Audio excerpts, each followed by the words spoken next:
Usimhukumu mtu kwa sababu amekatala kukusaidia ama amekatala kukurendre service, na unajua iko na ile uwezo ya kukusaidia na ya kukurendre service na ya kukutimizia kile ambacho unataka. Unaweza kuwa unabakia hata muhospitali miezi miaka, huko na mtu anaweza kukusaidia kukutoa, lakini anakuwa na moyo mgumu. Unaweza pata shida ama unaweza kuwa na besoin ama kunaweza patikana opportunity fulani, na unajua mtu fulani nikimgongea anaweza akanisaidia. Kisha ukisha mgongea anakuambia hana uwezo, na japo ana ile uwezo, na ukisikia anasaidia wengine. Usihukumu, chenye utatia tu mroho, sema kwamba muda wangu kwa kusaidiwa na yeye kwangu haiyafika. Siku itafika, atakuwe munini na nini na muna gani. Hauya kutanaka mtu iko mudifikulte, unamwendea nipatie $1000. Anakupatia ile $1000 na ye peke anaanza regrete, mimi namkopesha hii $1000 na niko na besoin ya kitu fulani. Anajuta. Njoo make ni wakati njina kwake mejiempose. C'est-à-dire, Mungu, mimi nashukuru Mungu juu sana nilikuwa na besoin ya msaada kwako, uliniima. Nilikuwa na besoin unisaidie, nilikulilia unipe msaada, nilikuwa na besoin labda ya pesa, wewe mwenzangu uliniima.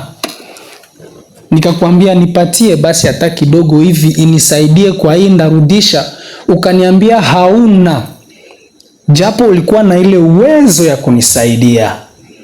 Nashukuru Mungu juu alitia mwe roho ya kuniima na kukatala nisaidia. Ukasema hautaki, hauna, na japo ulikuwa ile yote ulikatala nisaidia, ukafanya moyo mgumu kwa kunisaidia, ukaniima na uko na opportunity ya kunisaidia unakatala. Nilikia comprendre bien sûr vilaniluma na viliniluma, kumbe ilikuwa mipango ya Mungu. Muda ya kunisaidia kupitia weye ilikuwa hayafika, na njoo maana sikukuhukumu, sikukulaumu, parce que ile kuniima yako ilinipa ingine mafikiri. Nilikuwa natarajia kwako kitu kidogo, sasa uliniima na ukakatala nipatia nisaidia kile kitu. Nikawaza ingine, nikapata kikubwa zaidi ya kile kenye nilikuwa na kulomba. Sunaona, njoo Mungu anakuwaka vile. Mungu anaandusura kakere ya mtu mwenye ulizani utapata kwake msaada, kumbe ile msaada ni kidogo na anakuima. Na usimuhukumu mtu sababu hakukusaidia kwa kitu, hakukufanyizia kitu ambacho wewe ulikuwa natamani kwake akikufanyizie. Ilikuwa ni mpango wa Mungu kukufikisha level fulani ya juu zaidi ya vile ulikuwa na mtarajia hako kitu kile kitu. Ni kusema sikuhukumu, siwezi kukulaumu parce que ilikuwa hayafika muda wangu ya kusaidiwa na wewe.